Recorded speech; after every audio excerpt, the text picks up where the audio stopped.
black voice speaking directly to leadership is something that we're just trying to continue. It does not mean that we're always on the same page just because you're there.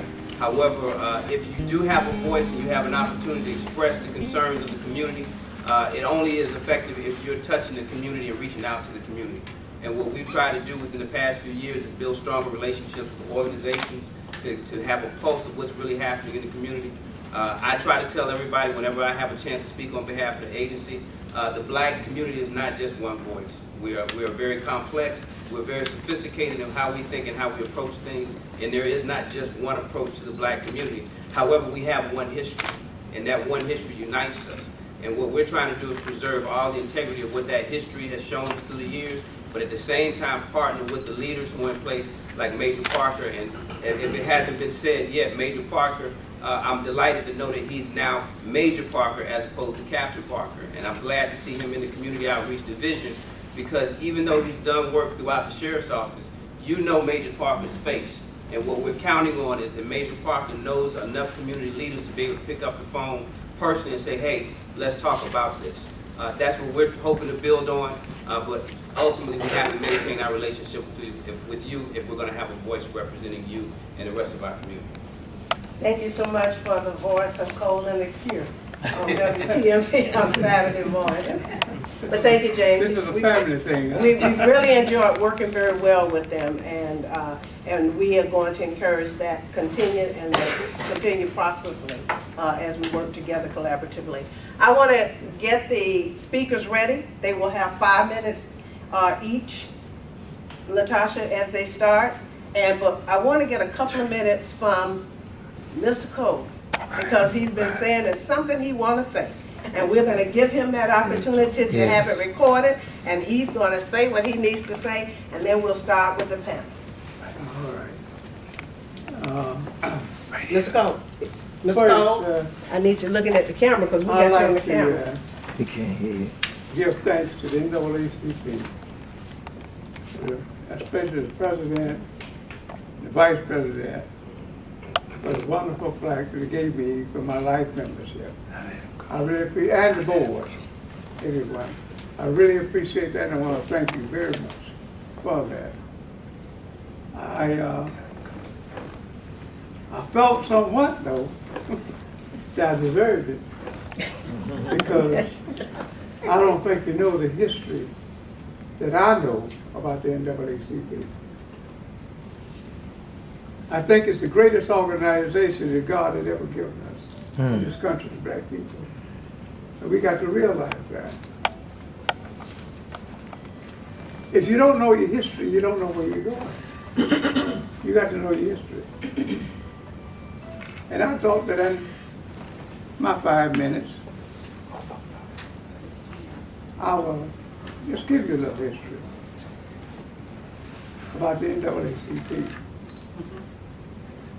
I want to tell you, when we used to have to, you know, I'm short of 100 years old. A few more days, I'll be 100 years old.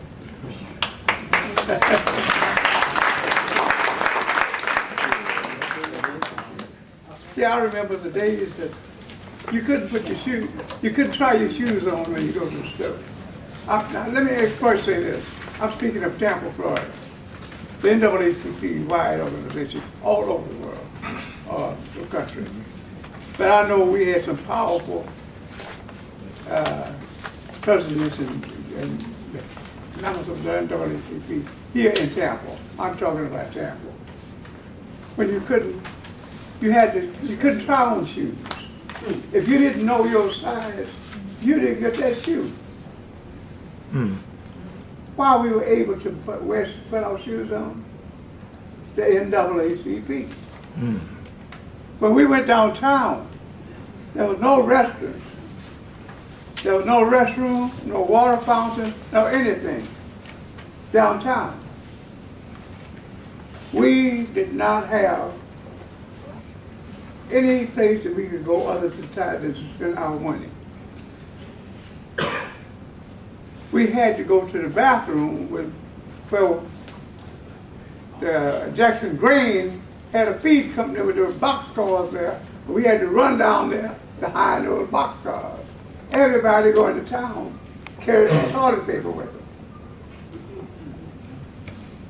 Eventually, they had J.J. Newberry that provided water and restrooms for blacks. Who orchestrated that? The NAACP. These are things that you never read about in the paper. You never know about. See? I want to cut this short because I have so much I have to say. But I want to say this, that we have elected officials here. And I don't know if they know the history. But you know, up until I think it was 1944 or something like that, blacks were not permitted to vote in municipal elections. We only were permitted to vote in national elections. We were able, after that, to vote in municipal elections. Why? The NAACP. And you know, it makes me feel, when I see where they have me the relevancy of the NAACP, what are you talking about? See? Dr. Martin Luther King did great things for this country. Everything he did was very great. But who made it happen? Who brought the kids? I was the chairman of the youth committee with the NAACP. And we went to sit in at W.T. Grant to do it and make it work. Our organization did. Clarence Ford and those went to Woolworth.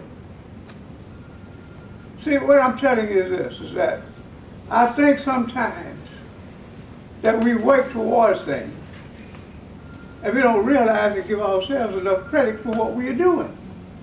Let me tell you something. I think you should pat yourselves on the back because you can believe me that the NAACP is something. Now, ask me why I'm here tonight. One reason that I want to say, I think that the NAACP should be an umbrella for all of the other organizations. We have organizations doing everything. They're everywhere, popping up the ground. And all of them doing good work. But they got us fragmented. We got to do something. And look here, I will come out of my come away there and get out here and have to do it to make sure that we be able to do something. And what we can't do, we're saying everything we can do. We have the nucleus. If we didn't, in Tampa, I'm speaking of Tampa, Florida, but you don't see, we have the nucleus here to do everything in the world that all we're talking about, all these people want to do. But what it is, let me tell you something. If you don't have some money, you're in trouble. And that's what we can do. See, let me tell you, you go to the people that got the money. They come to us. They take our money.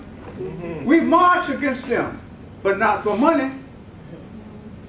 We have everything else. We have education.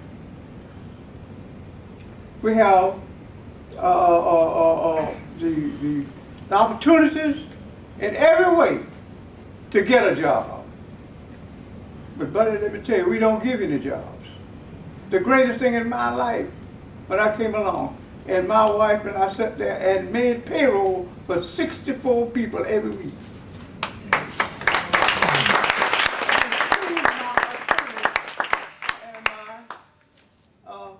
And my CPA. Let me tell you something, that's the greatest feeling in the world. And we fight for that. See, that's what I tell my son all the time. I tell him that. Now, I hate to say this, that I'm going to challenge you, because I'm coming out of here. I'm going to tell you, we're going to make the establishment pay off. We got to stop going to them and telling them and marching against them about the thing that we go on. All they want to do, let me tell you what the establishment will do. They will meet you to death and go home and talk about it. Mr. Cole, I'm going to ask That's you to wrap exactly it what up. they will do. Mr. Cole? See, what I would like to see, I'd like to see and challenge a group, a new, of the NAACP. Just of people that's willing to make a sacrifice. You don't get something for nothing. But let me tell you something. I know some people I can get them on the thing. I'm talking about people that will make sure that we have a hotel in East Tampa. Make sure that we have a first-class restaurant in East Tampa. No, can I say this one thing? Yes. Just one thing, yeah? And I'm going to come over there with you while you're saying and then... We don't know how to do it. But you have people. You have people of the establishment, you have people want to do from us, but they're handicapped. See? They're at a disadvantage just like we're at a disadvantage. We need to find that avenue. Make them train us. Get a hotel. We don't know it. Make them come into our community. Put up a hotel. We operate right along with us. 5 years later, we bow out. They can do us that favor. That was true history, and I hope you didn't think it was Robert, the elected officials, but he's been one to say this, and I can't go off and not give him an opportunity. That's what I'm saying. Yeah, I mean, I feel enriched, and I hope each and every one of you as well felt enriched. And I think that's the power drive that's going to make us, as an NAACP, make a difference in this committee, consistently and continuously working together for the betterment of the people and not for ourselves. All right, with that being said, I'm going to go in rank order here, and we're going to run, not that it's rank order, but I know that the Congresswoman is at the end, and so I was going to start, and you just guys come down. Tell us what happened last year and what is on the horizon for next year.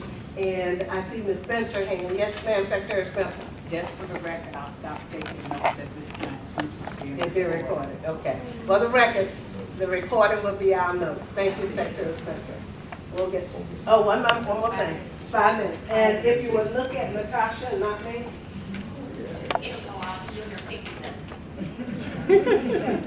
Yeah, number one, I won't be very long because I did give out some papers, but I want to say to Mr. Cole, I want to thank him for bringing us the history. He knows what the struggle is. He's walked through it. He is a businessman. And I want to tell you, I tip my hat to you because you signed the front of the check, not the back of the check. And it costs to sign the front of the check. All right. You've been my role model, even when I started CDC. You're still my role model. And we thank you for challenging us. And many of us sitting here collectively, we're going to do what you told us to do. Because it's about ownership. Until we own the restaurants, own the hotels. And that's what it's all about. That's what I learned about Joe, about CDCs. Am I right? Amen. 27 years. Now let me go ahead and put my hat on with Congresswoman real quick. Excuse me, Congresswoman, I gotta do this. Reverend Cole identified, Mr. Cole identified what happened, the restaurants and J.J. Newberry's, et cetera.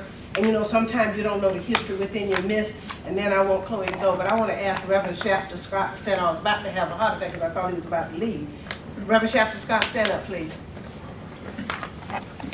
This was one of the young men that was in the walk with Deputy Ford and all when they went down to sit down so that we would have a chance to stand up. And so thank you, Reverend Shafter Scott, and I want to make sure I acknowledge and recognize you.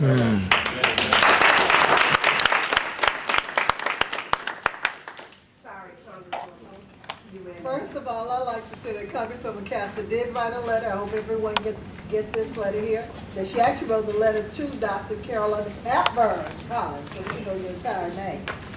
She talked about all the things she's doing in Congress. She highlighted several of them that's really, really important. About working to ensure all our neighbors have access to the ballot box, affordable health options, quality and affordable education. I think that everyone knows that she worked really closely with NAACP and ACLU to exercise getting the right to vote. And she did write many letters to Governor Rick Scott and the legislators. In fact, we went up there, I went up there in March to represent her at the rally. She's also right now fighting and hoping that we will, because the money is coming down from the federal government, and hoping our legislators, and I know that Representative Reed and Senator Joyner last year really tried to push it through with the Medicaid expansion. And we thank NAACP and your state and your local, as you've been up there fighting in Tallahassee with tomorrow, Mondays.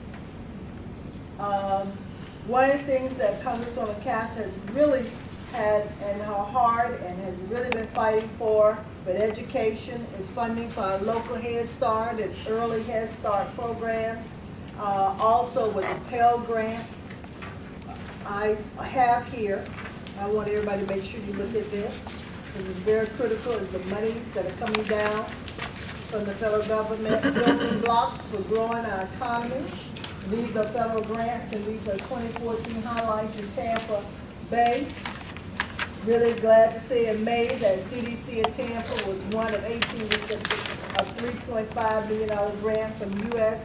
EPA, and that's for a training grant they received, and they're working with HART on that. And I think everyone knows that HART is using compressed gas buses now.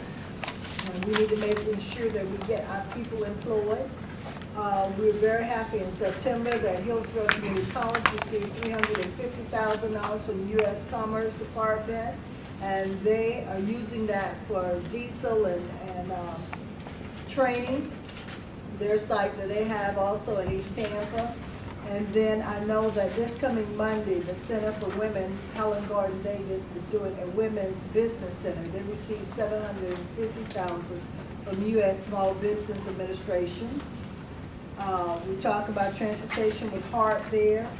Also, with the U.S. Health and Human Services, $4.4 million there with the Florida Health Centers, as she has been actively involved with that, with the Tampa Family Health Center.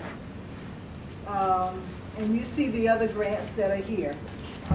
Anybody that is writing any federal grants, make sure you understand this, federal, please contact our office, contact me. It does help. Let me put on my hat from CDC, I'm switching y'all. I know, because Jim Davis wrote all the letters for me and we got the money, okay? It does help to have your congressional member to have a letter of support. So please contact us. It's very competitive now. We need to show where we're partnering and we're doing collaboration. So again, please contact us. The Congresswoman wanted to make sure that I highlight, and you got this in the letter she did here, and I think we see your Madam Chair, Carolyn Collins, where you made the paper here, Representative Castor, make it quicker for ex-offenders to regain voting rights. And then the Tampa Civil Rights Advocate criticized Florida policy on restoring voting rights to non-violence offenders. So she wanted to make sure that I tell you, NAACP, thank you for your leadership here in Hillsborough County, being at the front whenever any issue. Ms. Collins would tell you, she tells me to call, she want to talk to you, and thank you for showing up, because it's very important when we go out in the community and people see us visibly and actively involved in our community to make those differences. So again, on behalf of Congresswoman Castro, I want to say thank you for inviting us to come tonight.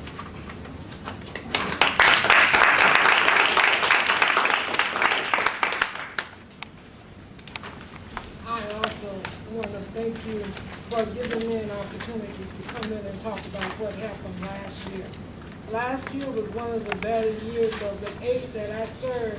Last year was one of the better years because we were able to bring resources on to the CDC of Tampa and to the Young Men of Vision and to the Family Health Services and to the Jewish Center that's being region over on the west side. We brought in several $1 million for that, for the different ones, for all of the programs. I could tell you exactly how much each one was worth, but I'll put it in the paper and I'll put it in other things. This is the newsletter that we sent out this year, and I have some more in the car, so if I don't have enough here, I'll get some more so everyone can have one of those. Last year, when I said one of the better years, we weren't cutting anyone, we wasn't cutting it, we were not cutting any programs. We were actually making sure that every program that we had been fighting for so long was funded. It didn't get funded at the point that we wanted it to, some of them did not, but we did get funding for all the programs. I was happy that we got more money in education, but not where we should be. Every student, that per student dollar was not where it should have been. That's what the governor is talking about doing this year, putting it back in place, not necessarily doing a whole lot more. As I see his agenda and what he's developing, but you'll deal with that. The healthcare, really, that was one of the highlights that we fought hard for a couple of years ago. We debated it, and we did not get anything. As I said before, those people stood there, sit there, and looked at us, and we talked and we talked and we talked. Yeah, I even said, come with me. Come home with me. I would like for you to see some of the people I'm talking about. This should make a difference. But it did not. So this year, we decided to take a different approach. Yes, we talked to our colleagues about it, but we talked to them one-on-one. There was some concerns about healthcare, but we did not go as deep into it as we did. We did not spend as much time on it as we did the year before. The governor was very complimentary on yes, yes, yes at that time because he was coming up on another election year, and of course everybody is much, much kinder. At that time, the year before, the same legislation I brought forth to get resources to come back to Tampa with, the year before this year, last year, he vetoed every one of them. And this year, he said, I want to talk with you about it. So the majority of them did get funded. But, you know, you really need to know that. You need to know that because this year, and it's not funny, but if he's anything as he was in the last 4 years, he doesn't flip-flop. He said that he was going to cut tax, and we were already going into a session, and he cut tax. He says now he's going to cut tax, and I believe he's going to do what he says he's going to do. And I believe he's much more at peace with himself, doing whatever his choice is at this point, because there's nothing to hold him back, and no one to hold him back. And I'm sure he can count the number of people that look like us that he has, that voted for him. So, you know, we're in his, possibly in his mix, I don't know. But, you know, things could change. I know I serve a good God, and most of us do. And things could change. Ed? Well, surprisingly, 12% of the African Americans in the state of Florida, in some of the exit polls that I saw, did vote for Rick Scott, for Governor Scott. And to Representative Reed's point, you're looking at a very different legislature that I'll be serving in than what she served in just a few months ago. I wanted to start off by first saying, you know, it really is an honor for me to be sitting here as a part of Tampa's history. I'm sitting between two of the most effective state representatives that this district has ever had.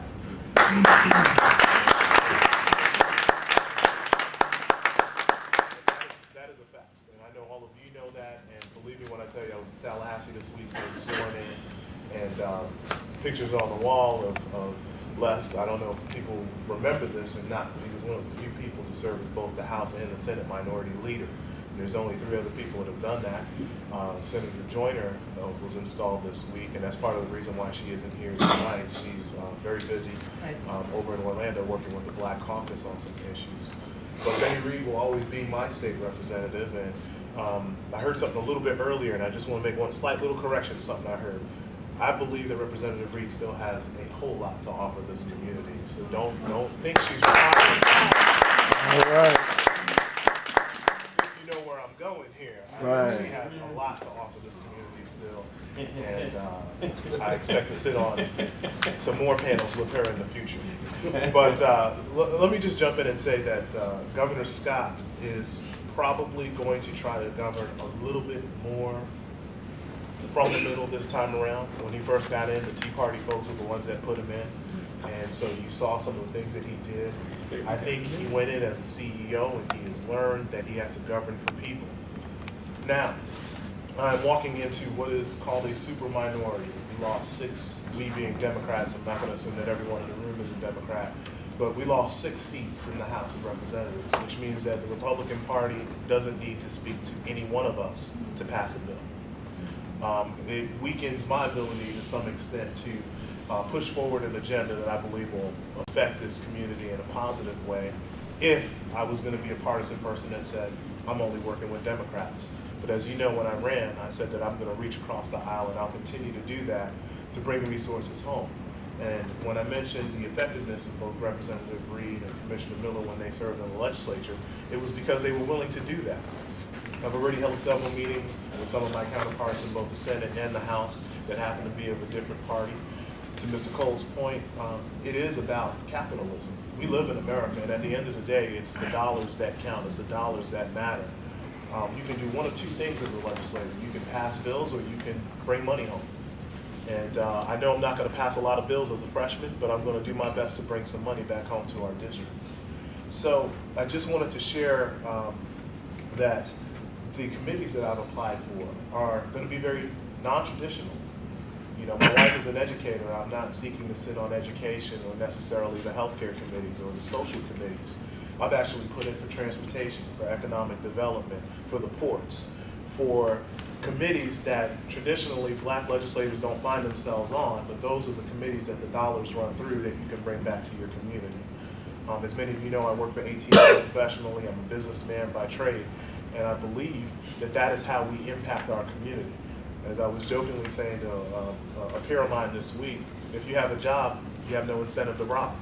And that's what we've got to get going with our young people again. We've got to get them working in order to get some of the violence reduced in our communities. So you're going to see a different type, I think, of agenda. Now, I can tell you right off the bat, the Community Healthcare Workers Bill that Representative Reed has filed the last 2 legislative sessions is a bill that I'm going to take up and continue to champion. There are going to be other things that I'm going to go up and fight for. But I want to leave you with this message in the little bit of time that I have left. As an elected official, as an African American, a lot of times we get labeled as the black elected official, as the black legislator. I believe that all of us happen to be legislators, elected officials that happen to be black. And until we get our peers to see us in that light, we're not going to be as effective. That being said, what we need the NAACP's help with is getting the message out in the community that when things go wrong and when things aren't going the way we want, you can't beat up on Frank Reddick as the only African American on City Council. You can't beat up on Les Miller as the only African American on County Commission. What we have to do is to begin to expand our political power to get more African Americans, more Hispanics elected in some of these county, citywide, and statewide. 30 seconds. Because until we're able to do that, we're really not going to be able to press forward the agenda of minorities in this community and statewide. So in 2016, when you got a major race coming up, and the big push you're going to hear about is restoration of felons' rights via a constitutional amendment.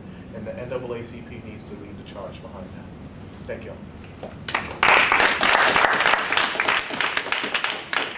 Again, let me thank you for having us here. I'm going to tell Ed and Lorraine, Representative Lorraine, the same thing I told her. I did join her when she came to the legislature, and Betty Reeves, she came to the legislature. Learn the rules and learn how to hide money in the budget. But if you do that, and they can't find it, the governor can't veto it. Let me talk a little bit about, let me again thank you for having us here, because as you all know, as black elected officials, the daily newspapers don't write about us that much at all, about what we're doing. If it wasn't for the Florida Senate, a lot of you wouldn't know what we're doing out there. Let me talk a little bit about what has happened this year as a county commissioner and what I see happening down the road.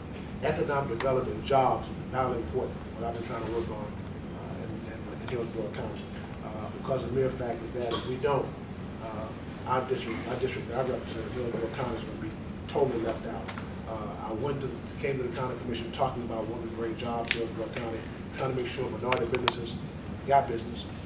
Joe can tell you that at one time, when things came to the agenda, there was no significant percentage. We can't talk about percentage, but things was earmarked for minority businesses. That has changed in the county.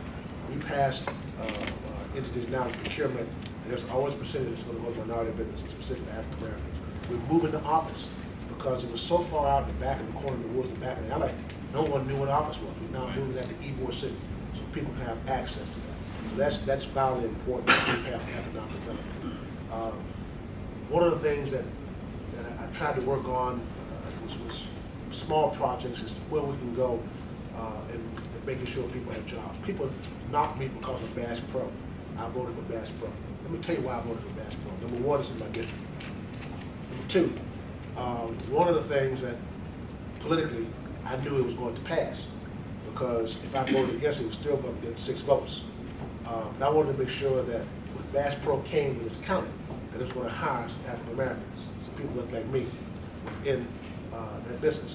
Now, they brought everybody down from all over the country to talk to me about this. One of the things they said, well, we have to train. We don't have a lot of trained African Americans on how to fish. Hunting, we don't hunt that much, but there's training you can do. Well, Bass Pro today has hired an African American that will be the general manager of that store. That he has pledged to me he's going to bring and hire African Americans. Another reason I did that was the land that property sits on, tax-wise, was bringing in $600 a year. It was zoned agriculture. We gave them, we put $6 million for infrastructure around that Bass Pro. That probably would bring back to us $2 million a year in taxes. In 3 years, it would be paid off. After that $2 million goes to our tax base, which means I can probably get more money in my district for it. That's the reason I voted for Bass Pro. Another thing that's happening is that you have to look at the EDC, Economic Development Corporation. That corporation is spending more time in foreign countries trying to bring business here, specifically to our docks, to our ports, airport, the water port, and not one time has an African American been on those trips. Well, December 1st, I'm going to Santiago, Chile with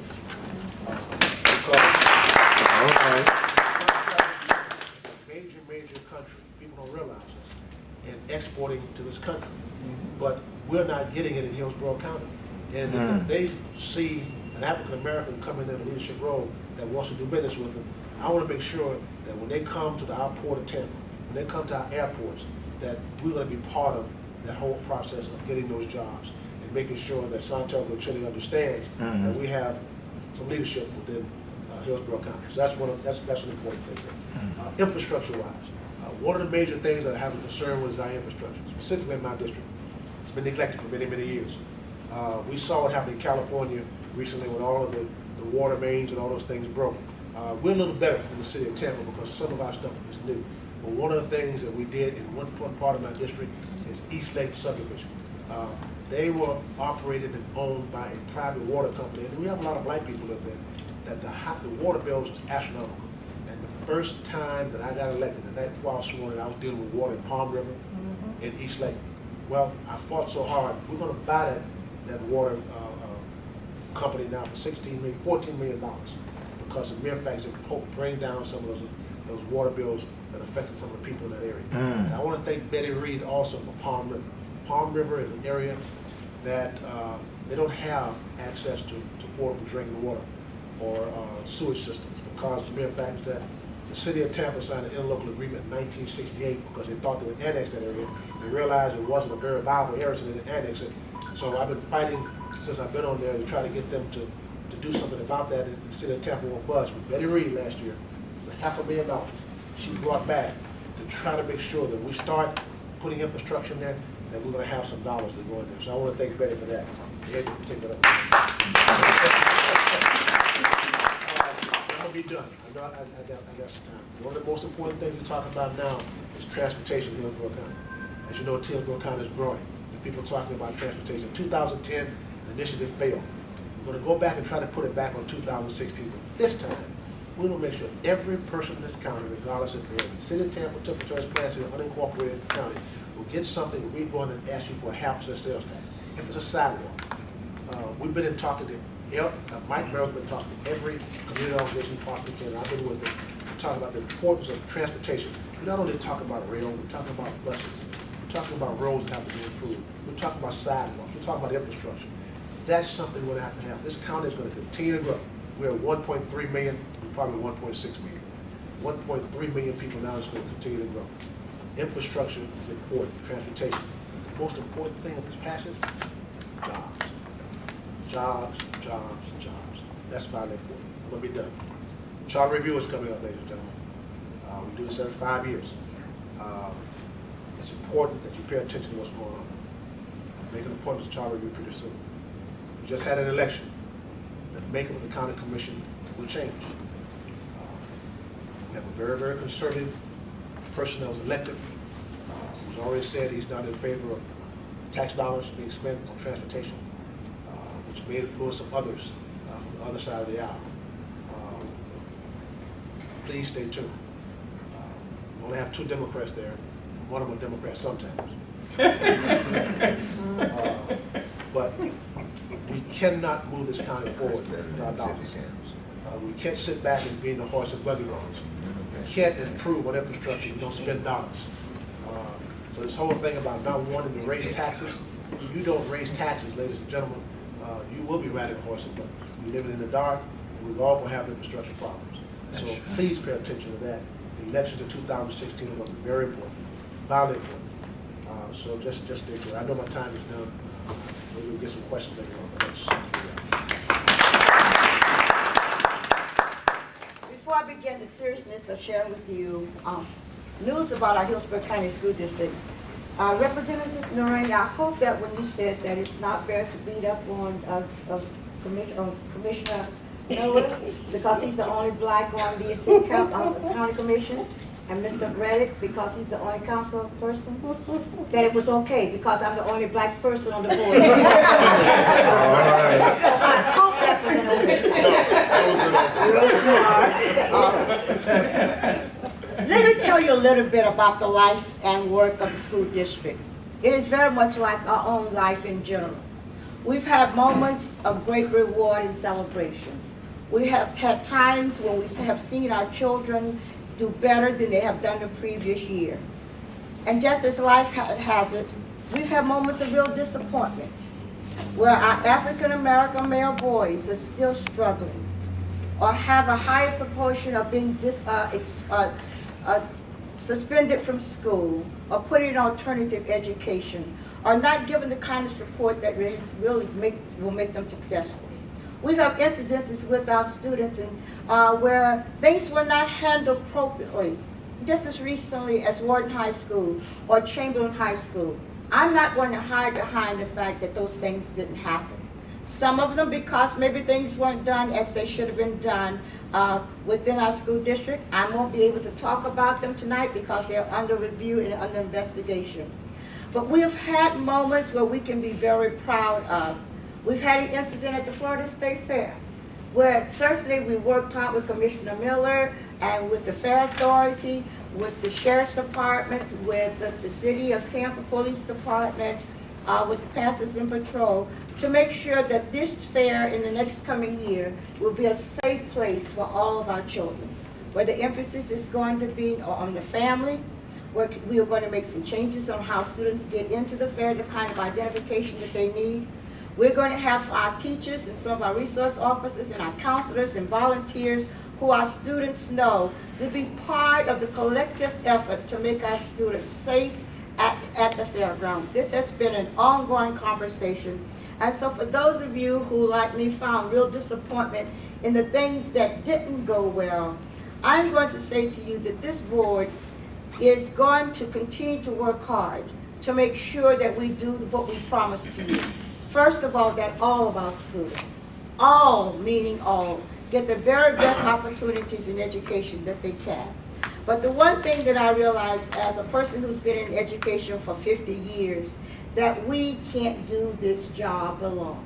All right. Parent engagement, parent involvement, parent awareness, parent voice, not when you're just angry with us about what we haven't done right, but parent voice over time, all the time. I know most of you, if I look around this room, some of you are much younger than I am, some of you are within my same generation. But the one thing that I think that we all knew is that education was our way out. If we wanted to do better than our parents did or our grandparents did before us, it was to get our education. So my commitment to you is to continue to work as hard as I can to make sure that we pass policies that don't decline, that don't diminish people, but uplift our students.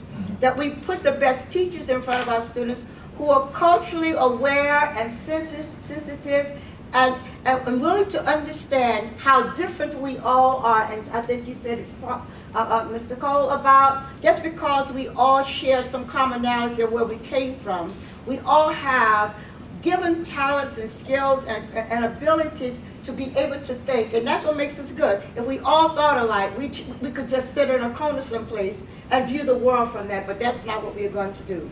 But again, I can't do it alone. And I don't want you to just hold me accountable for what happens or does not happen on that school board. He didn't say it, but I'm going to say it.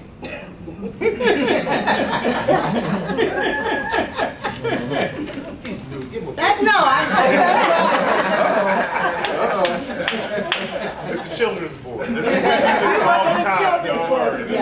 But I don't want you to sit on you. Seriously. You've got to hold all 7 of us accountable for the work of, when we took the oath, we said for all children. And when I talk about all children, I mean all children. But there are times I'm talking about kids who look like me and have the same experiences I've had, whose parents had those experiences. Because sometimes it may be the loudest voice. Now, I know I've been criticized by many of you because I don't maybe speak up as loudly and as often as I can. But somebody talked about sometimes we have to meet, not just to meet, but there are things that can be done behind closed doors that people never know about. And what I do promise to you, that I'm always going to be a good listener. I'm going to be always available. I'm going to always be accessible. And I'm always going to be responsive. When you pick up the phone and ask to meet with me, I'm going to do that. We may not agree on everything, but if we work united, then nobody can walk over us. And that's the thing that I think in this community we haven't learned to do. We're also splintered. We've all got our agendas. If the only agenda that I have on this school board, I'm not interested in commissioner's job, definitely not on yours. I only want to serve what I think God has given me the talent to be the voice for children. I've been in this business long enough to understand that we can't move forward to talk about economic development until our kids are graduated and prepared to get a job. If you want to talk about a safe country, we can't have young men coming out of school with records so they can never become policemen or part of any other nation. If you want to talk about great bringing the family back to glory in the time when black families were celebrated. We can't allow our young ladies and our young men to think sex is the only way to feel good about themselves. All right. We've got to put into place, as a community, as a religious organization, as a part of the NAACP, as family units, to make sure that our young ladies understand that they have more to offer than the world than their bodies. And that our young men can't talk about how many babies as some fidelity or some validity that they are a man. And what I'm going to say to you tonight is that I'm going to continue to work, whether I'm elected in the future or in 2016 or in the future, that I'm going to always make sure that what I do until I leave that school board is to work hard for our children, because without them there is no future, and without you I can't do it alone. Thank you. I gotta give y'all an announcement. I'll maybe Mr. Moore come up and get you. They have been trying to get in touch with the gentleman who reset the lights. The lights in this room will go out at 8:30 sharp. They've been trying to reset the lights at 10 o'clock. Now this is cute. They've been trying to get them reset for 10 o'clock. But the gentleman who reset the lights is out of the country. Mr. Moore has done all that he can do to get these lights reset. So we got the bright light from this, and we're gonna literally have to count it. You know what I mean? So nobody can't trip, and this is a warning now. We're gonna be, the lights going out at 8:30. And you can't sue nobody if you trip. So we're gonna take that back with us. So that's it. Before the lights go out there. Before the lights go out, I think I might be the longest serving black elected official up here. Let me thank the NAACP, Mr. Cole and others, because if it wasn't for you, we wouldn't be sitting here. We've been on That's good. serving office. So let me thank the NAACP and its history. Mr. Cole, you short of 100 years old by a couple of days. You sure look good. I hope I can let that go like this. For real. Yeah. So thank you. And what I'm going to ask you guys to do in the interest of time and everything, I want us to do something unique and different before 8:30 in the light guard, because I want them to see it. I want us to stand up and let's not only mutually respect, but to give thanks to these individuals who have a difficult task. And as I leave the NAACP December 31st, 2014 at midnight, just like I left Capital General December the 31st, 2013 at midnight, I am pleased to know that I'm here to work for you with the NAACP in any capacity and not interested in running for anything. So anybody who say I'm running for something, I heard somebody say I wasn't, not interested, just interested in working. So if there's something that I can do, I want to continue doing it with the NAACP and with my community. And on behalf of the NAACP and the work that you guys are doing, which is almost like, and we do come at you, I want us to stand up and give them a standing ovation.